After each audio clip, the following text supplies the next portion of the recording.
hello. I think we have to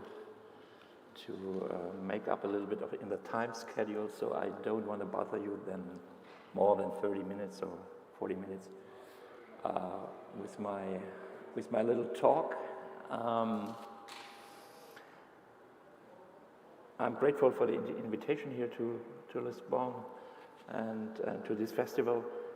And it's my second time here, and the first time was because I wrote a book in German, and it was translated into Portuguese, and the book is called, in German, Die Anfänge von allem, in Portuguese, As tudo de origem de tudo. And that's the topic of my talk. Normally we do science because it is useful to something, medicine or technology or producing materials and so on. Or it is useful for the schools, the language, science and language, science and biology or whatever. But there are a few parts of the science in which you could say science is completely useless because it deals with things you cannot change. I'll give you two short examples. That's astronomy on the one side, because the objects of astronomy are too far away in space. You cannot change them. And the other one is history.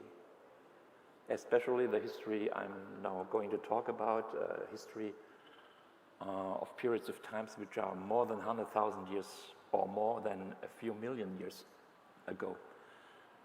There's no possibility to change the past, and there's no direct relation of far away past to our presence.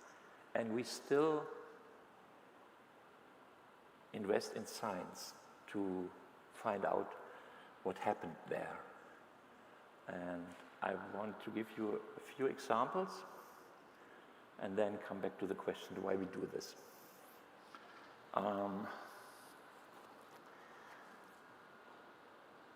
In my book, I present you about 20 origins of civilizational achievements. Not technological. It's not the fire, it's cooking. It's the state, the origins of art, of religion, of bipedalism, of walking upright, of language, of written law, of the city, of monogamy, and such things. Many of these origins are very far away. Man became walking upright approximately 4 million years ago. And even with respect to cooking, we speak of a time 300,000 years ago, the people began to cook their food. Humanity had developed for a long time mythological narratives to explain the origins of these things. Adam and Eve, monogamy or agriculture, Prometheus, the fire, Cadmos or Thoth, the Egyptian god, writing, Marduk, the city. So they told stories about how this all came about. So from early times on, mankind was interested in the question, how did it begin? Afterwards, 1,500 years afterwards, philosophy developed models of origins. You may know the story about the origin of state by Thomas Hobbes, war of all against all, and then a contract to make peace and attribute all power and all violence to the state. or Rousseau, the origins of language out of music, which was, by the way, not a bad speculation. Or the origin of money. If you take an economic course at the university, they will tell you that money came out of exchange and was a measure to simplify and make exchange more efficiently, which is a story and it's not true. Most of these models were, as the mythological narratives, without any empirical evidence. What empirical evidence do we have from things who are that far away?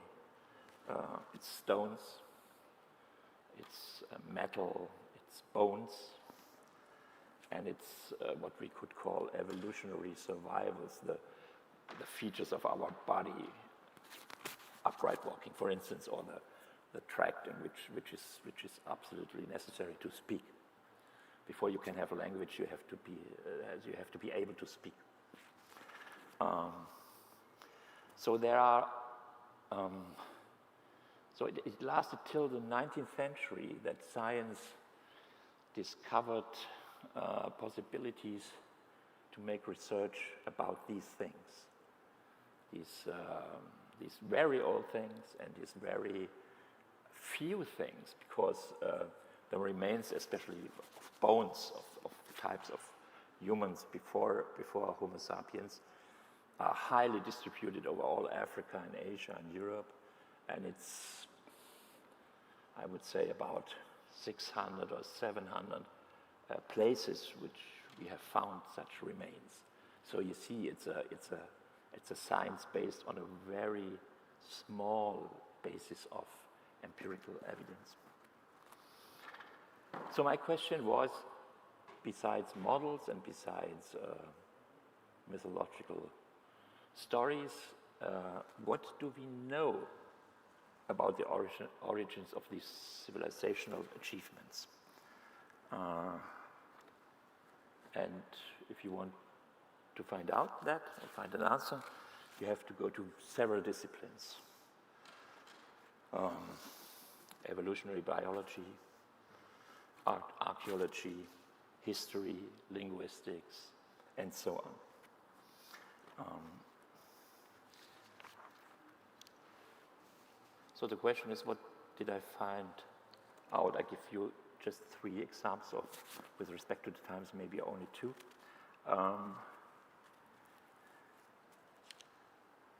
The origin of mankind walking upright, what we call bipedalism,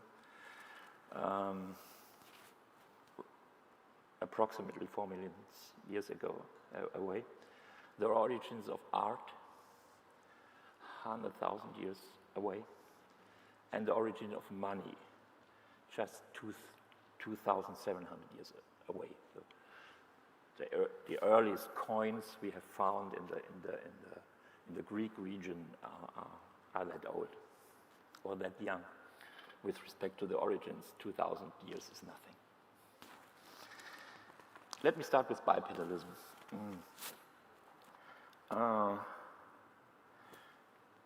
What you find out if you go into the research about the beginning of bipedalism, the first thing is an origin is not an occurrence. It's not a point in time. Bipedalism from our ancestors to the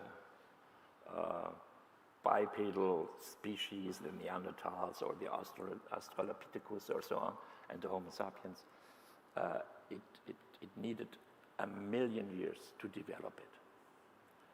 So the origin is not a point in time.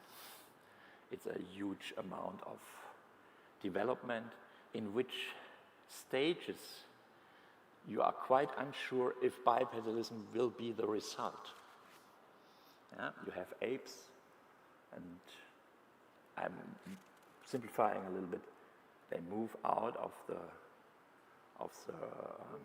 zones of the forest into the savanna, and they are not bipeds. They are perhaps not quadrupeds. There are 3 pads. They move with 2 pads and using one arm, what we would call an arm, to stabilize the movement. And perhaps it is a good theory that this 3-pad bottom ape was a decisive step towards species moving up and walking upright. But the time which was needed for this development was about 1 million years or 500,000 years. Why? Because the movement from the ape to the bipedal pre-human, humanoid, as they call it in science,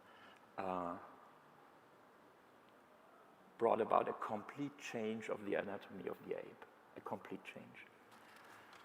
To walk means for you to have a swinging leg. To have a swinging leg or swinging legs means the risk of falling forward. And the whole bone structure and the whole muscular structure of man or of the ape had to be changed to solve this problem, that it's even possible to walk. That means the pelvic bones became very tight. The hips weren't that functional for the movement, but the swinging legs. And that had consequences. The most prominent and most important consequence was that the newborns of the bipedal humanoid had to be very small in birth because the whole structure of the women's body was tightened in comparison to the apes. So though the birth of humans is much more hurtful than that of apes, it needs assistance, whereas apes bring their newborns to life without assistance. So you see, to find its way out of the motherly body, it had to be very small, the human child. And because it had to be very small, you have to have education in a much more intense sense, because it is undeveloped, relatively undeveloped when it comes to life, and it's not able in 2 weeks or so, as it is with apes, to live a self-sustainable life. So the period of assistance for the newborns is out of this change from 3 or quadrupedalism to bipedalism is prolonged. So, I mean, if we think about our time, I would say up to 14 years children need the assistance of their parents, which is in animal life is a completely unknown thing. So you see, the point is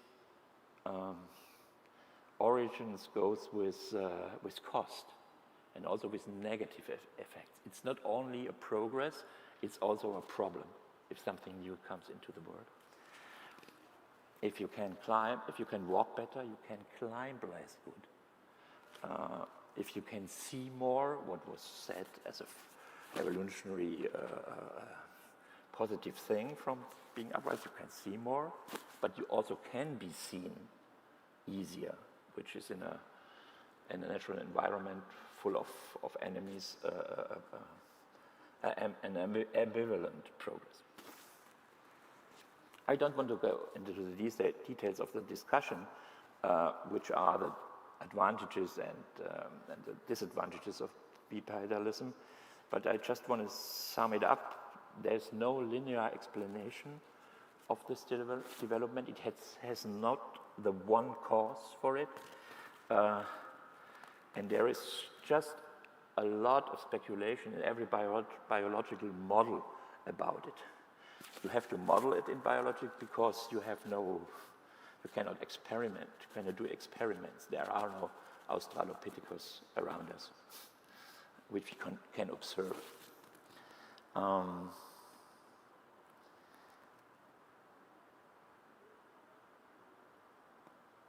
What we know for sure are not the reasons or the complete package of reasons which led to bipedalism, but we know for sure that something was not the reason for it. Around 1920, biologists thought that the decisive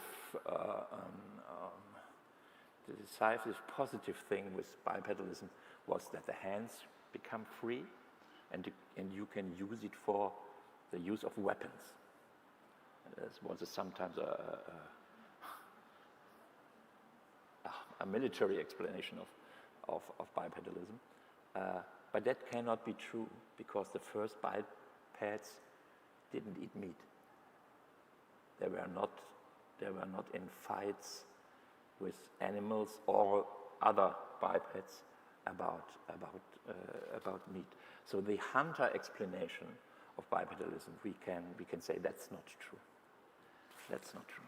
Hunting came later. First men were not hunting, they were, if they were carnivores, it was with dead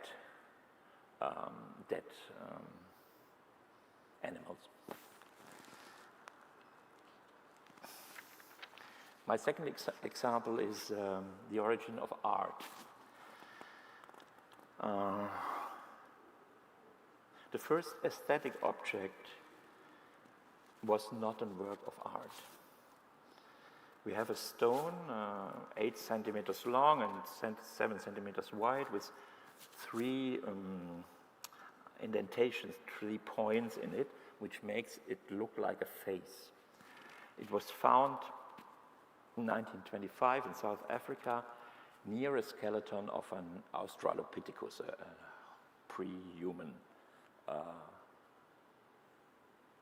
person between the apes and Homo sapiens, and this stone was 3 million years old. It's 3 million years old. The point was that it was found far away from where it originated. It originated by coincidence. There was not an artist who made this thing which looked like a face. It was originated by a geological erosion in a region very far away from where it was found. It was too heavy for animals to have transported into this faraway cave, and it was no technological use which we could attribute to the thing. It had no use. It was not a weapon. The Australopithecus didn't use stones for especially not flat stones for preparing anything, and they didn't engrave stones. Yeah, that it was not a culture which prepared stones to be weapons. That means taken by some Australopithecus for perhaps only its form, the face thing, the design of it. So the anthropologists say that maybe the first thing in the world which was just collected because of its aesthetic design, its value, its display. Much later we have the use of color powders in graveyards, body painting, bone painting, the use of pearls, the ornamentation of weapons, coloring clothes, and so on. That's 100,000 to 30,000 years ago. And we have the famous cave paintings in France, Spain, or in Val de Qual, Altamira, Chauvet, Lascaux. What was the usefulness of such aesthetic endeavors? Why did people do this? Perhaps we should call them decorations. And we should see that one function of decoration is distinction. You have a technological function of a spear, or a hammer, or whatever you have, or clothes. But then you have another function to it. It's the distinction, the distinctional function. It's my spear. It's the clothes of our community. It's belonging to me. I have made it. That if you want to communicate this, you have to make some ornamental thing with the object. Or even it's a mystery. The communication of mystery, say, it's something more than technological to the thing, is also an aspect of early art, if you want to call it art, what they did. The interesting thing in the development of humanity is that signing a thing and decorating something also is I would say a dialectical operation, because if you want to lead the attention of others to a thing you own, you have to think about what their attention, in which way you get their attention. You have this by jewelry, you know it. Huh? You want to, jewelry is to you have it to distinct yourself, but it is only appreciated if the others like it. Huh? If you distinct yourself with a very ugly thing, it's not a very good strategy. So if someone wants to reach aesthetic attention, he has not only to think what he himself or she herself likes, but what the others like. So it's a social technology, I would call it. It's not a material technology. You have a spear to kill someone or an animal, but it is a social technology to lead the social attention toward this thing.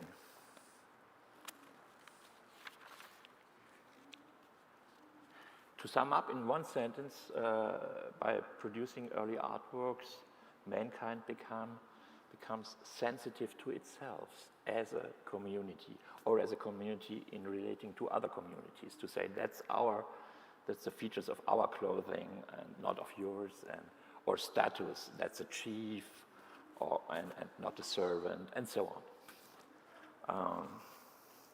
The cave paintings are documents of this reflective move in prehistory. Everywhere you have animals, but you have hardly hunting scenes.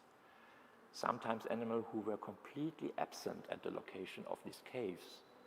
If you see Père in Aquitaine in France, dozens of capricorns, but there were no capricorns in these regions. Sometimes animals which were not even hunted, and the most hunted one, deer, are rarely painted. So we have an animal world which is loosely coupled to hunting. So the interest of the cave painters must have been beyond the fact that this was the food for them. It was not a display of the food.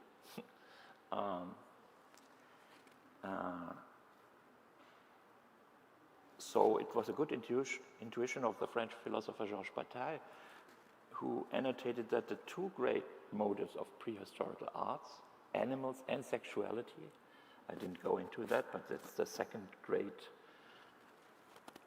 package of motives which are to be seen in these caves. These two motives of prehistorical art are representations of a world without labor. Mankind painted things which were not connected to labor and to technology.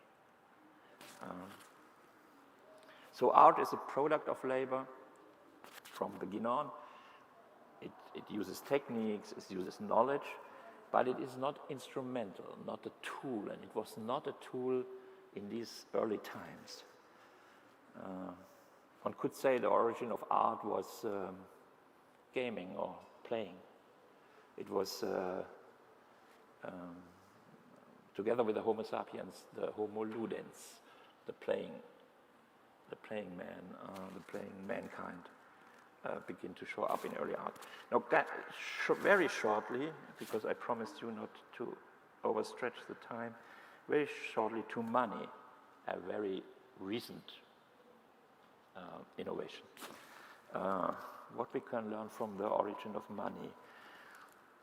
First, we can learn that in time, from the bipedalism or via art or cooking or language or the things, and religion, which is manifested in graveyards, in early graveyards, the origin in time accelerate. The distance of time between the origins of all these things shorten. At the beginning you have millions of years, and at the end you have in Mesopotamia, within 4,000 years, the origin of urban settlement, of writing, of states, of epic poetry, and of written law. All this in 4,000 years, which is a very fast development for mankind in these ages. And so it is with money. Homer in the Ilias knows no coins. There are no coins with Agamemnon or Achilles or Hector. And 100 years later, the whole area of ancient Greek is monetarized. Every little city has its own currency. Well, it's just 100 years between a world without coins and a world full of coins. The second thing with money is, in Homer there are payments. If you remind the beginning of the Ilias, it begins with a struggle about a payment. The payment is not done by a coin, but by a woman. Achilles says, this woman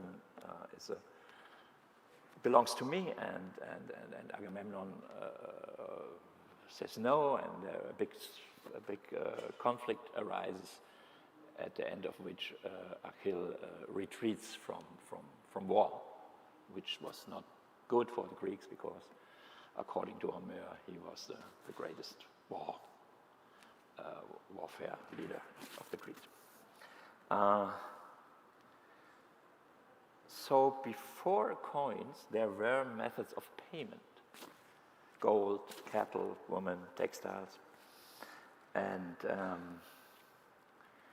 the usual story, I said it at the beginning, is coins are the simplification of these payment things, because it's more efficient to have a standard method of payment, and who owns a cattle, and who can divide a cattle, or something like this. So it's better to have coins. Efficiency of trade, money as a medium of exchange, reducing transaction costs, what the economists say. But this is not true. The first coins were not distributed along the trade routes. There were very local currencies. they had values way above the daily usability. A drachme, the Greek, the Athens currency, was worth a sheep, so you could not buy a bread with it. And they had quite different values, these local currencies. This is because they were made of gold and silver, a combination of gold and silver, which was called electron. And people at that time had no possibility to find out by weighting or by dissolving the coin how much gold was in it and how much silver was in it. So it was a very uncertain thing, the worth of a coin, of a single coin.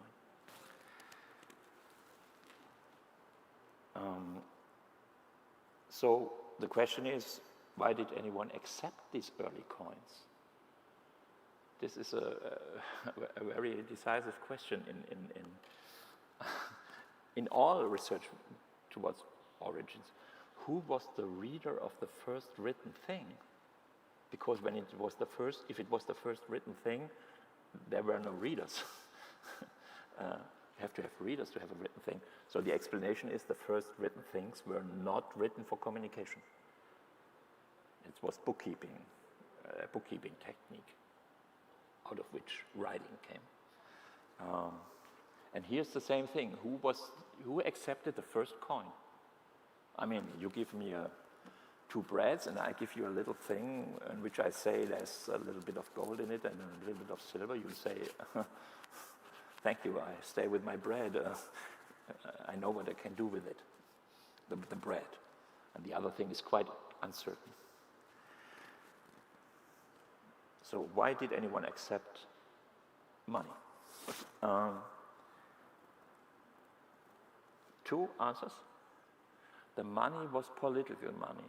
It was every of these coins was stamped with a sign of a little polis, Creta, Athens, Sparta, what have you, and the symbols, the delphin or the lion or whatever. So it was not the first use of money was not a private use, but a political use. Authorities paid someone with this money. Whom did they pay? Soldiers, sports people, sportsmen, we have to say, women were not included,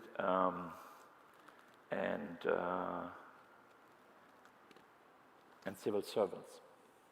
And they paid them, and by stamping the coin, they guaranteed that they would get something for it in this local community. It was an act of power, not of liberal market exchange.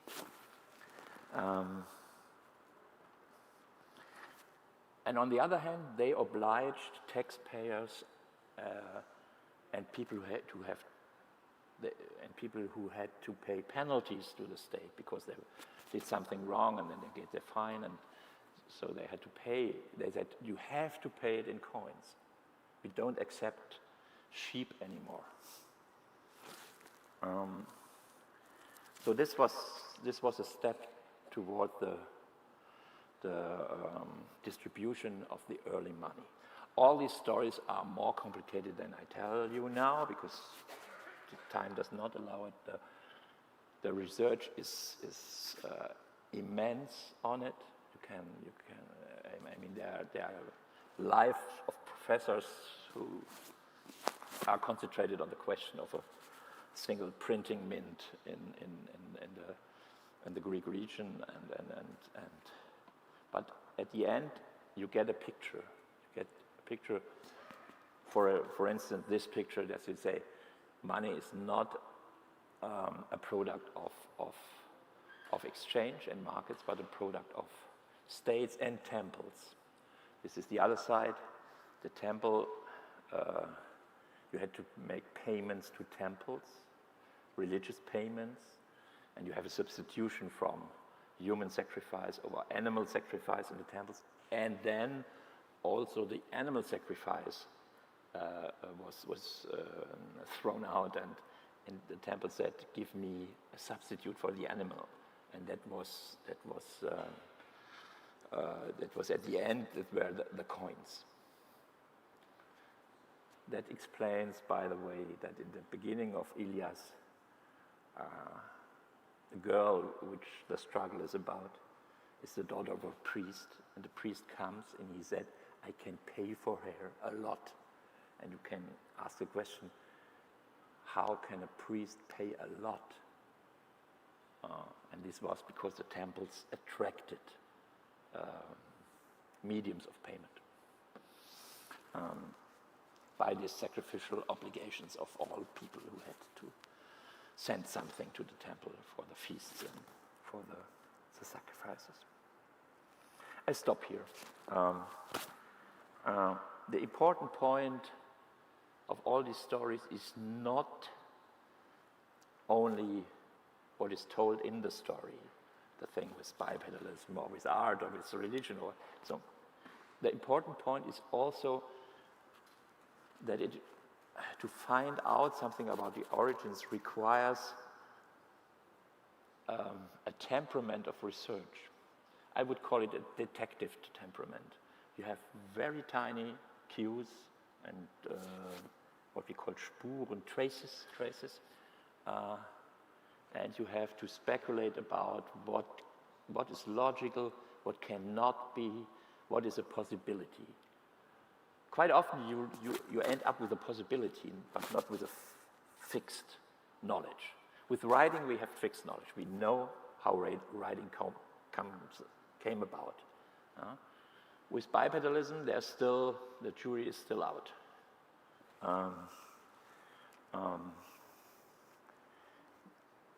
You have, in other words, a situation in which research is concentrated not on the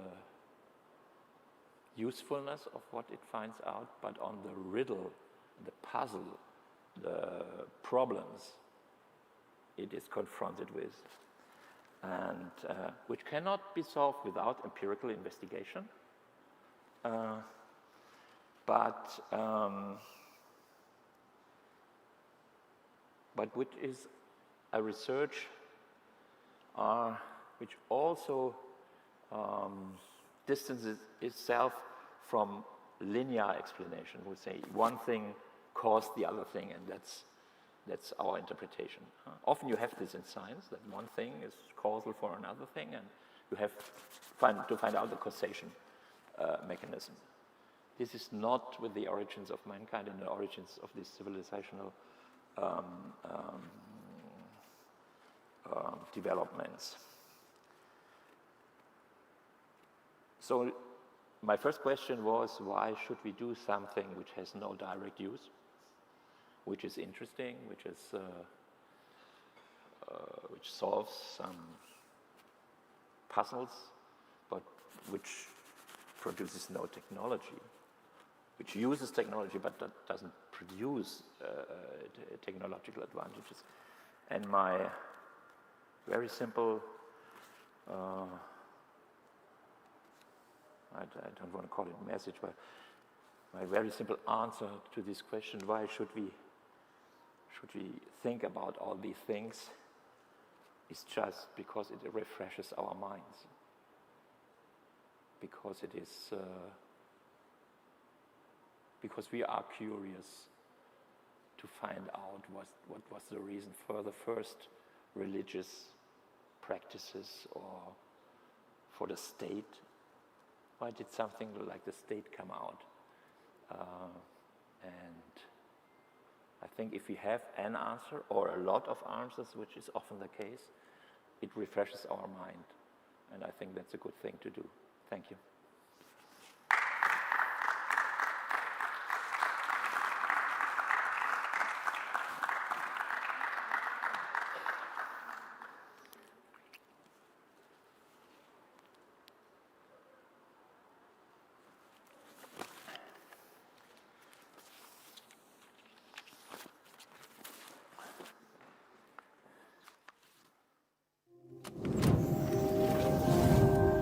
Oeiras, 46 quilómetros quadrados de ideias e emoções com que damos forma ao futuro. Oeiras 27.